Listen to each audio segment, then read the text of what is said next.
नमस्कार, capital TV का खास शो महाराष्ट्र फाइल देख रहे हैं आप। मैं हूं आपके साथ हर्ष भारद्वाज, जिसमें आज हम बात करेंगे महाराष्ट्र के उन 43 उम्मीदवारों की जिसने पाला बदल सबसे ज्यादा बीजेपी को फायदा पहुंचाया।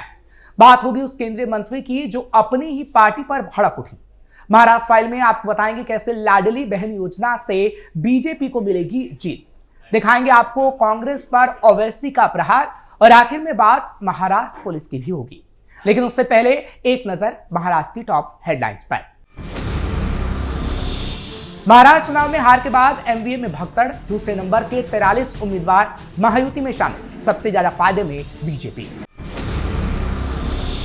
वो गुंडों की तरह काम कर रहे हैं, महाराष्ट्र में अपनी ही सहयोगी पार्टी पर भड़की केंद्रीय मंत्री। महाराष्ट्र निकाय चुनाव में भी गेम चेंजर साबित होगी लाडली बहन योजना, महायुति को काफी उम्मीदें श्रेय लेने में जुटे नेता। महाराष्ट्र में एआईएमआईएम के प्रदेश अध्यक्ष जलील का कांग्रेस पर बड़ा हमला, राहुल सोनिया को लेकर उठाए सवाल। मुंबई की सुरक्षा बढ़ाने के लिए नई ड्रोन पॉलिसी का ड्राफ्ट तैयार, अब और बढ़ेगी सुरक्षा। महाराष्ट्र फाइल में सबसे पहले बात होगी उन उम्मीदवारों की जो पाला बदल चुके हैं। दरअसल महाराष्ट्र में आगामी नगर परिषद और नगर पंचायत चुनावों की हलचल तेज है। इस बीच महाराष्ट्र विधानसभा चुनाव को 1 साल बीत चुके हैं। पिछले साल नवंबर में हुए विधानसभा चुनावों में विपक्षी गठबंधन महाविकास आघाड़ी यानी एमवीए की करारी हार हुई थी। अब 1 साल बाद भी एमवीए अपने नेताओं को एकजुट रखने में संघर्ष करती दिख रही है। विपक्षी गठबंधन के 43 उम्मीदवार जो चुनावों में दूसरे स्थान पर रहे थे, अब पाला बदलकर सत्तारूढ़ महायुति में शामिल हो चुके हैं, जिनमें सबसे ज्यादा संख्या बीजेपी में जाने वालों की है। इसके अलावा 3 निर्दलीय भी बीजेपी नीत गठबंधन में शामिल हो गए हैं। नेताओं के इस पलायन ने निकाय चुनावों में विपक्ष की मुश्किलें बढ़ा दी हैं। जानकारी के मुताबिक महाराष्ट्र विधानसभा चुनाव में महायुति के खिलाफ चुनाव लड़ने वाले 26 उम्मीदवार पिछले 1 साल में बीजेपी में शामिल हो गए। वहीं 13 उम्मीदवार अजित पवार की एनसीपी में और 7 उम्मीदवार एकनाथ शिंदे की शिवसेना में शामिल हुए। इतना ही नहीं, सत्ताधारी एनसीपी अजित कूट के एक पूर्व उम्मीदवार ने पाला बदलकर बीजेपी का दामन थाम लिया। 2024 के विधानसभा चुनाव में महायुति ने 288 में से 235 सीटें जीतकर शानदार जीत दर्ज की थी। बीजेपी ने 132 सीटों पर जीत हासिल की थी, जबकि शिंदे गुट की शिवसेना को 57 और अजीत पवार की एनसीपी को 41 सीटें मिली थीं।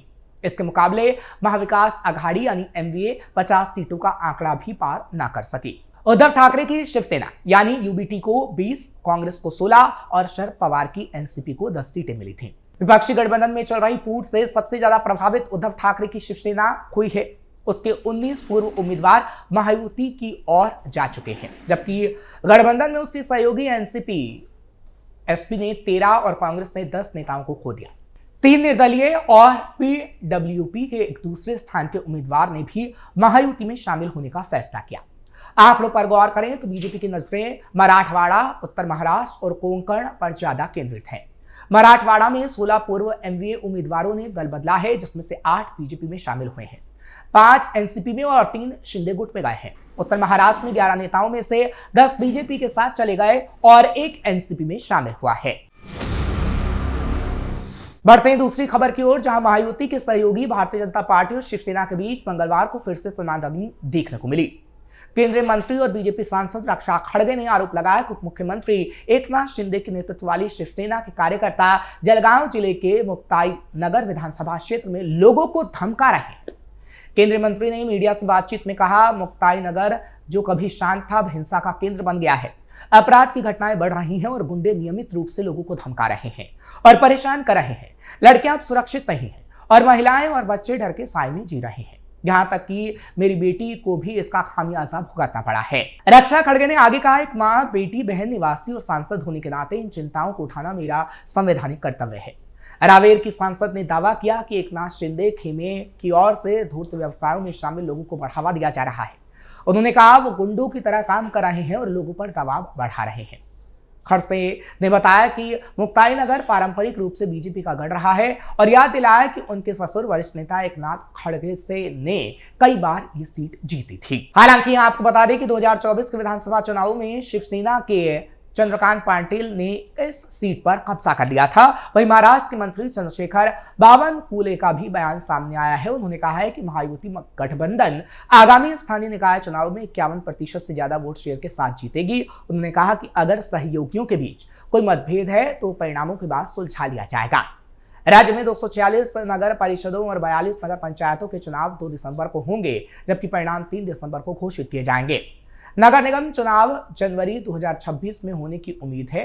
बीजेपी के वरिष्ठ नेता बावनकुले ने कहा कि जहां भी महायुति के घटक गठबंधन के रूप में चुनाव लड़ रहे हैं, वहां मतदाताओं में भारी उत्साह है। सत्तारूढ़ गठबंधन में बीजेपी, एकनाथ शिंदे के नेतृत्व वाली शिवसेना और अजित पवार की एनसीपी शामिल है। कोई भी नाराजगी किसी के बीच नहीं है।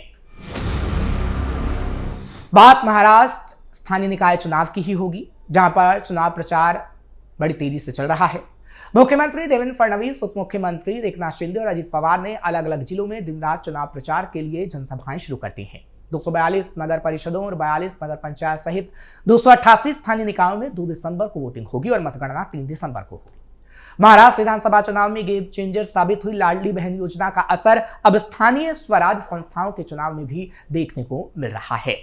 महायुति के घटक दल भारतीय जनता पार्टी, एकनाथ शिंदे की शिवसेना, अजित पवार के एनसीपी, सभी को लाडली बहनों से काफी ज्यादा उम्मीदें हैं। जिस तरह से विधानसभा चुनाव में लाडली बहन योजना गेम चेंजर माना जा रहा था, उसी तरह निकाय चुनाव में भी इसका असर देखने को मिल रहा है। हर चुनावी सभा में महायुति के दिग्गज नेता लाडली बहनों के लिए शुरू की गई योजना का जिक्र करते हुए थक नहीं रहे हैं। महाराष्ट्र के मुख्यमंत्री देवेंद्र फडणवीस और उप मुख्यमंत्री एकनाथ शिंदे अपनी प्रचार सभाओं में लाडली बहन योजना जारी रखने का आश्वासन दे रहे हैं। महाराष्ट्र के अकोला में एक प्रचार सभा को संबोधित करते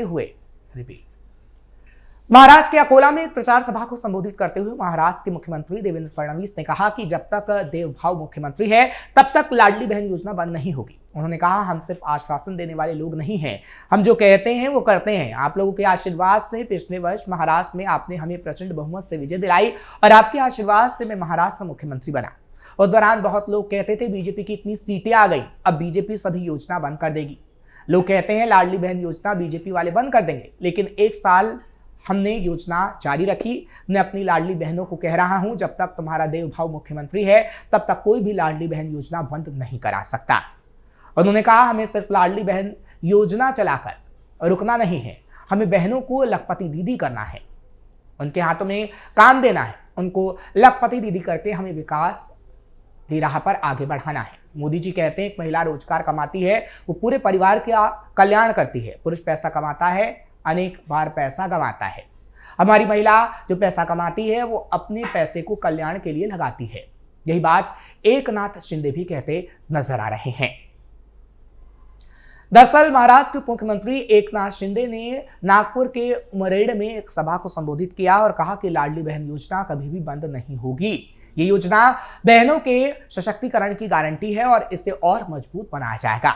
उन्होंने कहा, अनेक प्रकल्प हमने शुरू किया, अनेक कल्याणकारी योजना शुरू की है। सबसे लोकप्रिय योजना लाडली बहन योजना रही है। मैं लाडली बहन को एक ही बात कहूंगा कि विपक्ष ने उस समय भी विरोध किया था, अभी भी अफवाह फैलाई जा रही है, लेकिन आप लोगों से कह रहा हूं, आपका भाई एकनाथ शिंदे आपको शब्द देता है कि लाडली बहन योजना कभी बंद नहीं होगी। हमको योजना तक मर्यादित नहीं रहना है, हमें लाडली बहनों को उनके पैरों पर खड़ा करना है, जो उन्हें और ताकत दे। बजट के माध्यम से उन्हें फंड दिया जा रहा है, आगे भी दिया जाएगा। वहीं महाराष्ट्र में स्थानीय निकाय चुनाव प्रचार जब जोरों पर है, तो राज्य में सत्तारूढ़ महायुति गठबंधन चुनाव में शानदार प्रदर्शन करने की आस में है। इस बीच राज्य के नंदुरबार में निकाय चुनाव में प्रचार के दौरान AIMIM के प्रदेश अध्यक्ष और पूर्व सांसद इम्तियाज जलील का बयान सुर्खियां बटोर रहा है, जिन्होंने कांग्रेस और राहुल गांधी पर बड़ा हमला बोला। उन्होंने कहा कि ये लोग लातों के भूत हैं और प्यार की भाषा नहीं समझते। बिहार में विधानसभा चुनाव भले ही खत्म हो गया हो, लेकिन इसकी धमक महाराष्ट्र में सुनाई दे रही है। राज्य में कांग्रेस का प्रदर्शन बेहद शर्मनाक रहा, जबकि ऑल इंडिया मजलिस-ए-इत्तेहादुल मुस्लिमीन ने अपना पिछला प्रदर्शन बरकरार रखा है। कांग्रेस को पिछले चुनाव में 19 सीटें मिली थी, जबकि इस बार उसके खाते में महज 6 सीटें ही आई हैं। वहीं असदुद्दीन ओवैसी की पार्टी AIMIM ने 5 सीटों पर जीत हासिल की। चुनाव परिणाम से AIMIM ने खासा उत्साह है और अब महाराष्ट्र के स्थानीय निकाय चुनाव में बिहार चुनाव की चर्चा चल रही है। नंदुरबार में कल चांद निकाय चुनाव प्रचार के दौरान AIMIM के वरिष्ठ नेता इम्तियाज जलील ने एक जनसभा के दौरान कांग्रेस लोकसभा में नेता प्रतिपक्ष राहुल गांधी पर जमकर हमला बोला। उन्होंने कहा, बिहार चुनाव के दौरान 243 सीटों में से हमने तेजस्वी यादव और कांग्रेस से सिर्फ 6 सीटों की मांग की थी। तो इस पर तेजस्वी ने कहा कि हमें भारतीय जनता पार्टी को हराना है तो बिहार में चुनाव मत लड़ो। इसी तरह कांग्रेस ने जवाब दिया था कि AIMIM तो हैदराबादी पार्टी है और इसका बिहार में क्या काम, इस पार्टी को कौन वोट देगा। इम्तियाज जलील ने राहुल गांधी पर हमला करते हुए कहा, जो तुम्हारी अम्मा इटली से आई है, हमने तब कुछ बोला क्या, हम तो फिर भी हैदराबादी हैं। उन्होंने आगे कहा, ये लोग लातों के भूत हैं, प्यार की भाषा नहीं समझते। हम हाथ पांव तो चला नहीं सकते लेकिन जबान तो चलेगी ही और कांग्रेस को इन्हीं की भाषा में जवाब दिया जाएगा। महाराष्ट्र में 246 नगर परिषदों और 42 नगर पंचायतों के चुनाव 2 दिसंबर को होने हैं, जबकि चुनाव परिणाम 3 दिसंबर को आना है और इसके लिए हर एक पार्टी पूरी तैयारी में जुटी है। AIMIM भी पूरी तैयारी कर चुकी है।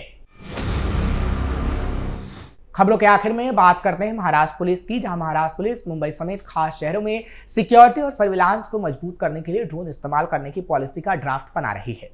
भविष्य के खतरों से निपटने के लिए मॉडर्न इक्विपमेंट और एडवांस टेक्नोलॉजी के साथ अपनी पुलिस फोर्स को काफी मजबूत किया है। पहले की रिपोर्ट्स में चेतावनी दी गई थी कि भविष्य के आतंकी हमलों में अनोखे तरीके इस्तेमाल हो सकते हैं। दरअसल पुलिस बल की तरफ से कहा गया है कि इसके जवाब में शहर और राज्य पुलिस ने ट्रेनिंग बढ़ाई है, अपनी काबिलियत बढ़ाई और किसी भी खतरे को बेअसर करने के लिए अपने जवानों को मॉडर्न हथियारों और टेक्नोलॉजी से लैस किया है। अधिकारियों ने कहा कि पॉलिसी के मुताबिक ड्रोन डिप्लॉयमेंट का समय और जगह हालात की जरूरतों के आधार पर तय किया जाएगा और कहा कि ड्रोन न केवल बड़े शहरों में बल्कि नक्सल प्रभावित इलाकों में भी सर्विलांस में मदद करेंगे। सरकार ने कोस्टल सिक्योरिटी पर भी फोकस किया है और कोस्ट को मजबूत करने के लिए कई काम किए जा रहे हैं। मरीन पुलिस के लिए मौजूद पेट्रोलिंग बोट और इंटरसेप्टर के अलावा सरकार ने राज्य पुलिस फोर्स के लिए 20 और इंटरसेप्टर बोट का भी ऑर्डर दिया है। महाराष्ट्र फाइल में आज के लिए बस इतना ही। कल फिर आपसे मुलाकात होगी। खबर कैसी लगी कमेंट सेक्शन में जरूर बताएं। खबर को लाइक शेयर करें। कैपिटल टीवी को सब्सक्राइब करना मत भूलिएगा।